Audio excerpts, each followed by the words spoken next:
ஹரே கிருஷ்ணா. இயற்கையின் சட்டங்கள் அத்தியாயம் 2. பாவச் செயல்களின் விளைவுகள். வேத ஞானத்தின் சாரமாக விளங்குவதும் சமஸ்கிருத மொழியில் எழுதப்பட்டுள்ளதுமான புராதன சாஸ்திரம் ஸ்ரீமத் பாகவதம் பகவான் பல்வேறு அவதாரங்களாக தோன்றிய பொழுது வழங்கிய உபதேசங்களையும் அவரது பக்தர்கள் வழங்கிய உபதேசங்களையும் அது உள்ளடக்கியது. 3வது காண்டத்தின் இந்த 30வது அத்தியாயத்தில் பகவான் கிருஷ்ணரின் அவதாரமான கபிலதேவர் பாவச் செயல்களின் விளைவுகளை தத்ரூபமாக வர்ணிக்கின்றார். அப்பதங்களை ஸ்ரீல பிரபுபாதர் தனது பொருளுரையில் விளக்குகிறார். பதம் 1. பரமபுருஷ பகவான் கூறினார், மேகங்களின் கூட்டம் காற்றின் பலமான பாதிப்பை அறியாதது போல ஜட உணர்வில் ஈடுபட்டுள்ள மனிதன் தன்னை அழைத்துச் செல்லும் காலத்தின் பலமான ஆற்றலை அறிய மாட்டான். பொருளுரை: கோடிக்கணக்கான பணத்தை கொடுப்பதற்கு ஒருவன் தயாராக இருந்தாலும் ஒரு கண நேரத்தை கூட திரும்ப பெற இயலாது என்று சிறந்த அரசியல் அறிஞரான சாணக்கியர் கூறியுள்ளார்.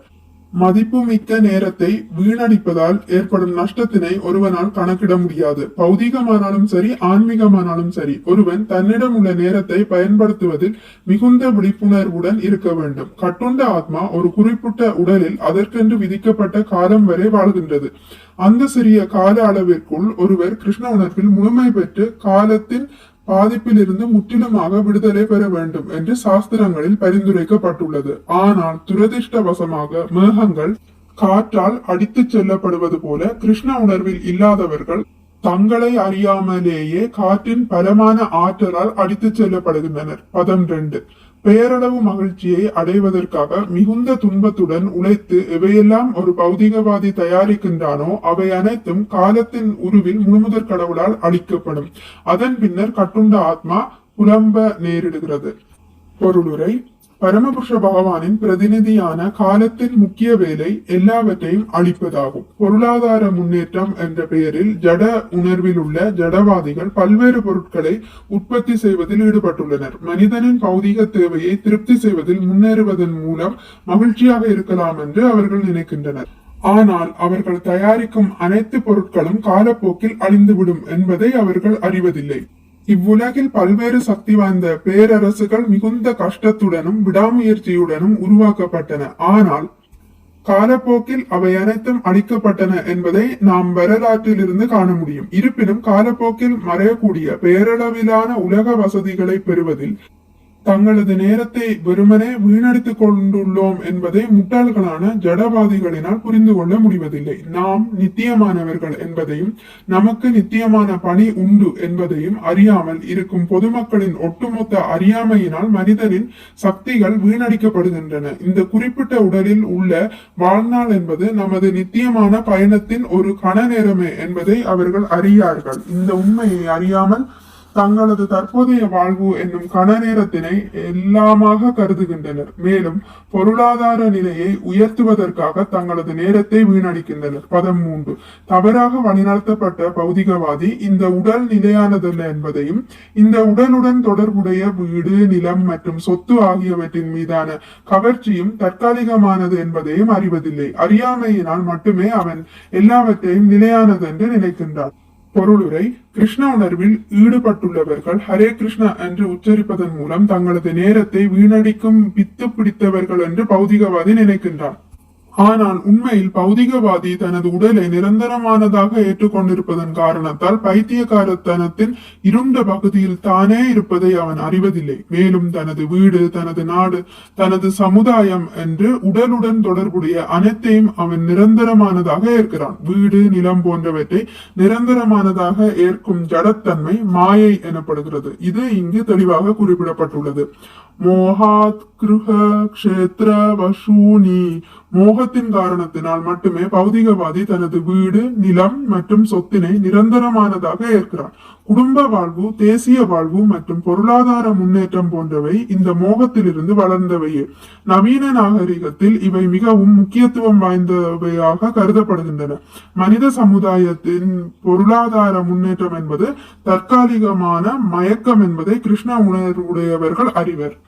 ஸ்ரீமத் பாகவதத்தின் மற்றொரு பகுதியில் உடலை தன்னுடையதாக ஏற்றல், உடலுடனான உறவின் அடிப்படையில் மற்றவர்களை உறவினர்களாக ஏற்றல் மற்றும் பிறந்த நாட்டினை வழிபாட்டிற்குரியதாக ஏற்றல் போன்றவை மிருக நாகரிகத்தின் விளைபொருட்கள் என்று கூறப்பட்டுள்ளது. ஆயினும் ஒருவன் கிருஷ்ண உணர்வில் ஆழ்ந்த அறிவினை பெறும்போது இவற்றை அவனால் பகவானின் தொண்டில் ஈடுபடுத்த முடியும். இது ஒரு தகுந்த முன்மாதிரியாகவும் அமையும். அனைத்தும் கிருஷ்ணருடன் தொடர்புடையவையே. அனைத்து பொருளாதார முன்னேற்றமும் பௌதிக முன்னேற்றமும் கிருஷ்ண உணர்வை வளர்ப்பதற்கு பயன்படுத்தப்படும் போது முன்னேற்ற பாதையில் ஒரு புதிய அத்தியாயம் தொடங்கும். பதம் 4. உயிர்வாழி எந்த உயிரினத்தில் பிறந்தாலும் அதில் அவன் ஒரு வகையான திருப்தியை அடைகிறான். அத்தகைய நிலையை அடைந்ததற்காக அவன் ஒருபோதும் வெறுப்படைவதில்லை. பொருளுரை: தனது குறிப்பிட்ட உடல் வெறுக்கத்தக்கதாக இருந்தாலும் உயிரினம் அதில் திருப்தியுடன் உள்ளது. இது மாயை எனப்படும். உயர்ந்த நிலையில் உள்ள மனிதன் தாழ்ந்த நிலையில் உள்ள மனிதனின் வாழ்க்கை தரத்தை கண்டு அதிருப்தி அடையலாம். ஆனால் தாழ்ந்த நிலையில் உள்ளவனோ வெளிப்புற சக்தியான மாயையின் மயக்கத்தினால் திருப்தியுடன் உள்ளான். மாயையின் செயல்கள் இருவகைப்படும். ஒன்று பிரக்ஷோபாத்மிகா என்றும் மற்றொன்று ஆவரணாத்மிகா என்றும் அழைக்கப்படுகின்றன. ஆவரணாத்மிகா என்றால் மூடுதல் என்றும் பிரக்ஷோபாத்மிகா என்றால் கீழே இழுத்தல் என்றும் பொருள். வாழ்வின் எந்த சூழ்நிலையிலும் பௌதிகவாதிகளும் மிருகங்களும் திருப்தியுடன் உள்ளன. ஏனெனில் அவற்றின் அறிவு மாயையின் மயக்கத்தினால் மூடப்பட்டுள்ளது. கீழ்நிலை வாழ்விலும் கீழ்நிலை உயிரினங்களிலும் உணர்வின் வளர்ச்சி மிகவும் குறைவாக இருப்பதால் இன்பத்தில் உள்ளேனா அல்லது துன்பத்தில் உள்ளேனா என்பதை அந்நிலையில் இருப்பவனால் புரிந்து கொள்ள முடிவதில்லை. இதுவே ஆவரணாத்மிகா எனப்படும். வாழ்வின் உயர்நிலையில் இருப்பவன் பன்றியின் வாழ்வை வெறுக்கத்தக்கதாக கருதினாலும் மலத்தை தின்று உயிர் வாழும் அப்பன்றி தான் மகிழ்ச்சியுடன் இருப்பதாகவே எண்ணுகின்றது. பதம் 5. மாயையின் மூடும் சக்தியினால் மயக்கப்பட்டுள்ள உயிர்வாளி நரகத்தில் இருக்கும் போது கூட தனது உடலை கைவிட மறுக்கின்றான். ஏனெனில் நரக வாழ்வையும் அவன் இன்பமாக உணர்கின்றான். பொருளுரை: ஒருமுறை ஸ்வர்க்கத்தின் அதிபதியான இந்திரன் தனது ஆன்மீக குருவாகிய பிரகஸ்பதியினால் அவனது தவறான நடத்தையின் காரணத்தினால் சபிக்கப்பட்டு இந்த பூலோகத்தில் ஒரு பன்றியானான். பற்பல நாட்களுக்கு பிறகு பிரம்மா அவனை மீண்டும் ஸ்வர்க்கத்திற்கு அழைக்க விரும்பிய போது ஸ்வர்க்கலோகத்தில் தனக்கிருந்த அனைத்து ராஜ மரியாதைகளையும் மறந்து பன்றியின் உருவில் வாழ்ந்து வந்த இந்திரன் திரும்பிச் செல்ல மறுத்தான். இதுவே மாயையின் மயக்கம். இந்திரன் கூட தனது ஸ்வர்க்கலோக வாழ்வை மறந்து பன்றியின் வாழ்க்கை தரத்தில் திருப்தியுடன் இருந்தான். மாயையின் தாக்கத்தினால் தனது குறிப்பிட்ட உடலின் மீது கட்டுண்ட ஆத்மா மிகுந்த பற்றுதல் கொண்டுள்ளான். யாரேனும் அவனிடம் வந்து இந்த உடலை விட்டுவிடு, உடனடியாக நீ மன்னனின் உடலை பெறலாம் என்று கூறினாலும் அவன் அதனை ஏற்பதில்லை. இத்தகு பற்றுதல் எல்லா கட்டுண்ட உயிர்வாளிகளையும் கடுமையாக பாதிக்கின்றது. கிருஷ்ணர் தானே முன்வந்து நம்மிடம் அறிவுறுத்துகிறார்.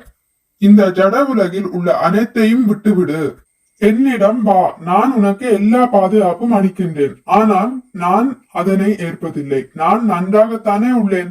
நானேன் கிருஷ்ணரிடம் சரணடைந்து அவருடைய உலகத்திற்கு செல்ல வேண்டும் என்று நாம் நினைக்கின்றோம். இதுவே மாயை எனப்படும். ஒவ்வொருவனும் தனது வாழ்க்கை தரம் எவ்வளவு வெறுக்கத்தக்கதாக இருந்தாலும் அதில் திருப்தியுடன் உள்ளான்.